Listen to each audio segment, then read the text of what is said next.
So good evening, everybody. I'm just going to go through how you read one of our duty cards. Someone did ask me in the comments on one of my previous videos just to explain the things. So here at Arriva we still use the old traditional London transport style duty cards. Some other companies now do use their own software and generate something a bit more easier to understand, I think. Anyway, so let's just whiz through this if we can. Obviously that's your route number, the 121. That's the duty number, 484. I'm fairly sure that TS and DS stands for the time schedule and the duty schedule. Something which would have been created by Arriva specifically for the 121 route. If anyone wants to correct me on that, then I'm open to correction, but that seems a logical explanation of those. The date there is the date these particular schedules were introduced. This is a Monday to Friday duty card, and we all know the route goes Enfield Lock and Enfield Island Village, and Turnpike Lane Station. So what else have we got here? Well, you've got your running number, and I think if you're a bus enthusiast, you know the running numbers, the little yellow plates on the side of the bus to identify what's what. So when I turn up in the morning, if I'm doing an early shift, my duty card would say, for argument's sake, at 5 o'clock in the morning I want 233. So I'd look on the yard plan, I'd find where 233 is, I'd walk into the garage, and there should be a bus there with a little yellow plate on the side saying 233. And that's how that works. Your trip numbers, well, again, that's logical. Every journey must have a trip number. So if we look to where I am now, I'm just about to leave Island Village at 2100. So I will have trip number in the machine. I think that says 183. I'm sitting a bit far away from the card here. I've got the wrong glasses on for this.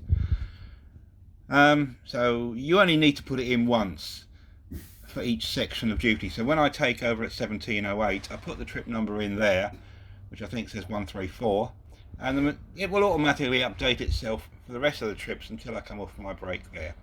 So the green coloured boxes is where I take over. So I took over at 1708. And after my break I'll take over at 22:20. The red boxes are where you come off. I come off now for my break at 21:21, and I'll finish in the bus garage there at 02:11, allegedly. And then you've got your timing points. This is where it gets silly, because there's the old London transport codes that are not always that easy to understand. I think with this route it's logical. Enfield Lock, Island Village, Enfield Lock Station, Enfield Highway, Red Lion, Enfield Garage, Bus Garage, Enfield Town, Cecil Road, so that's on the one-way system there, Enfield Chase Station, Oakwood Station, Southgate Station, Palmer's Green, North Circular Road, Wood Green Station, and then finishing at Turnpike Lane Bus Station. Pretty much the same all the way back, apart from the Enfield Town one, because it's a one-way system. That's going to be the Marketplace and not Cecil Road. Everything else is pretty much the same all the way through.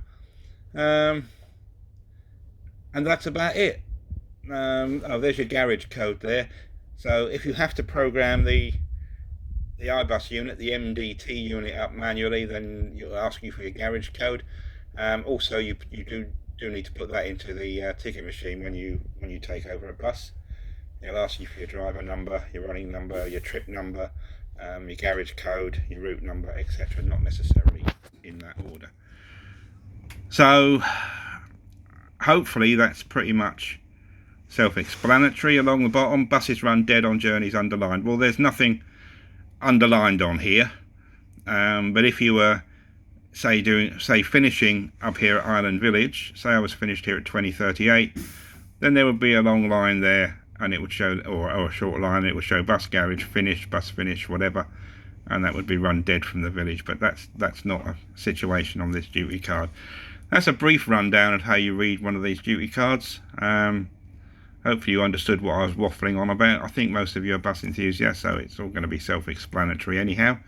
One day Arriva will move into the 21st century. They'll get their own software like some of the other companies, and they'll produce a more eye-pleasing and easier to understand layout than this.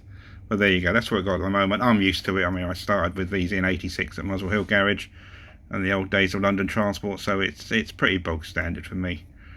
And that's about it. So I hope that made a bit of sense to some of you. And take care. I'll be back with another video sometime soon. Bye for now.